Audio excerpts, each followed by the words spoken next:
মধ্যপ্রাচ্যের কূটনৈতিক মানচিত্রে নতুন অধ্যায়ের সূচনা করল ভারত ও ইসরায়েল। প্রধানমন্ত্রী নরেন্দ্র মোদীর তেল আভিভ সফর ঘিরে ইতিমধ্যেই আন্তর্জাতিক মহলে তৈরি হয়েছে ব্যাপক আলোচনা। তেল আভিভ বিমানবন্দরে মোদীকে স্বাগত জানালেন ইসরায়েলের প্রধানমন্ত্রী বেঞ্জামিন নেতানিয়াহু। উষ্ণ অভ্যর্থনার মধ্য দিয়ে স্পষ্ট হয়ে যায় দুই দেশের সম্পর্ক এবার আরও কৌশলগত উচ্চতায় পৌঁছে গিয়েছে।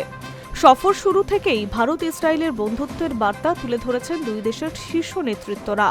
শুধু কূটনৈতিক সৌজন্য নয়, বাস্তব ক্ষেত্রেও সেই সম্পর্কের প্রতিফলন দেখা যাচ্ছে। সূত্রের খবর, খুব শীঘ্রই সামরিক সহযোগিতা নিয়ে গুরুত্বপূর্ণ সমঝোতা স্মারক বা মৌ স্বাক্ষর হতে চলেছে ভারত ও ইসরায়েলের মধ্যে। এই চুক্তি স্বাক্ষর হলে ভারতের প্রতিরক্ষা শক্তিতে বড়সড় পরিবর্তন আসতে পারে বলে মনে করছে প্রতিরক্ষা বিশেষজ্ঞরা। ইসরায়েলের সংসদে ভাষণ দিতে গিয়ে প্রধানমন্ত্রী মোদী বলেন, আজকের অনিশ্চিত বিশ্বে ভারত ও ইসরায়েলের মতো বিশ্বাসযোগ্য দুই দেশের মধ্যে শক্তিশালী অংশীদারিত্ব অত্যন্ত প্রয়োজন।